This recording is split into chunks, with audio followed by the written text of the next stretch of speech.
রহিম। প্রিয় দেশবাসী, আসসালামু আলাইকুম। আমার সালাম ও শুভেচ্ছা নেবেন। আশা করি ভালো আছেন।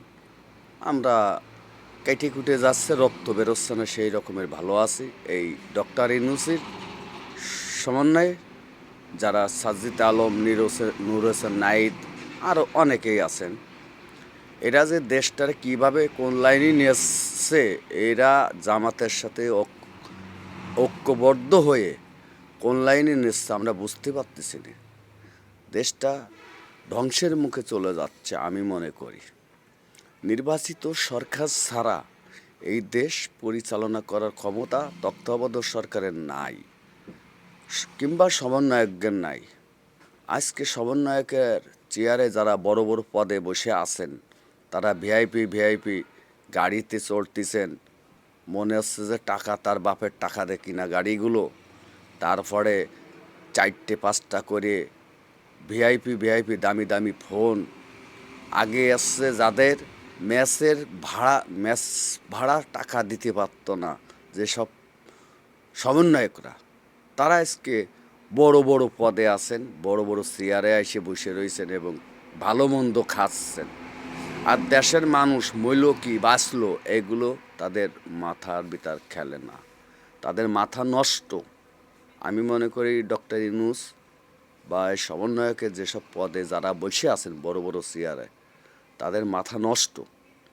আজকে প্রত্যেক জেলায় টিসিবির পণ্য দিত। এই পণ্য কি? তেল, চাল, ডাল। আপনারা ভালো করে ভেবে দেখুন তো, এই সমন্বয়করা ক্ষমতা আসার পূর্বে সাধারণ জনগণ কি পাচ্ছে?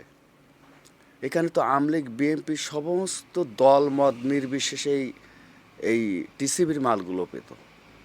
আজকে সেই টিসিবির মালগুলো বন্ধ করে দিয়েছে এবং অনেক ভোটার আইডি কার্ডের ফটোকপি জমা নিয়ে টিসিবির কার্ড করার কথা বলে, স্মার্ট কার্ড করার কথা বলে এখনও করতেছে না এবং হয়রানি হচ্ছে মানুষ। দেশে কঠিন হয়রানির ভিতর আছে। কি বলবো আমি মাগুরা জেলা পৌরসভা 5 নম্বর ওয়ার্ডের একটি নাগরিক, এই ওয়ার্ডের একটি ভোটার। সেই হিসেবে আমি বলছি, আমি দেখছি বিএনপির সময়ও দেখছি, জাতীয় পার্টির সময় দেখছি, আওয়ামী লীগের সময়ও দেখছি, আর এই সমন্বয়কের সময় দেখেছি এরা কীরকমের। তার সাথে ভালো আমার ফখরুদ্দিন চাচা। আমি মনে করি এই ফখরুদ্দিন চাচা সবচেয়ে ভালো ছিল। যা করেছে ধরপার করে কাজ করে থুয়ে গেছে, সুন্দর কায়দা, সুন্দর পরিবেশে। এই রকমের কড়া নেতা দরকার। আর প্রত্যেকটা জিনিসই দ্রব্যমূল্যর দাম কমাতে হবে। বিশেষ করে খাবার তেলগুলো, সর্ষের তেল, সয়াবিন তেল, এইগুলোর দাম কমাতে হবে। আর ভ্যাট বাড়াইছেন, সিগারেটের ভ্যাট বাড়াইছে, টয়লেট টিস্যু পেপারে ভ্যাট বাড়াইছে, প্লাস্টিকের পণ্য ভ্যাট বাড়াইছে। আরে মিয়া, প্লাস্টিকের পণ্য ভ্যাট বাড়ায় লাভটা কী হয়েছে? আরও তো বেশি বেশি করে প্লাস্টিক হবে।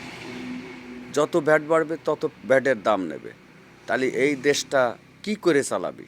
তোরা যেগুলোর দাম বাড়ানোর দরকার, যেগুলো বাড়ানোর দরকার না, সেইগুলো বাড়াচ্ছিস। তাহলে তোরা কি করে? এখন 100 টাকা কেজি পেঁয়াজ খাতি হচ্ছে।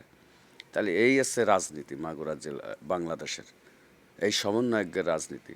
আমি ঘৃণা করি, থুতু দিই এই রাজনীতির পরে, এই ইসের পরে আমি থুতু দিই। যারা দেশকে কখনো ভালো চায় না, দেশ কখনো সুন্দর চায় না, পুরো ভালো চায় না, আমি তাদের মুখে থুতু দিই তাদের। এই কথা শেষ করে আমি এখানেই শেষ করছি। খোদা হাফেজ। বাংলাদেশ জিন্দাবাদ।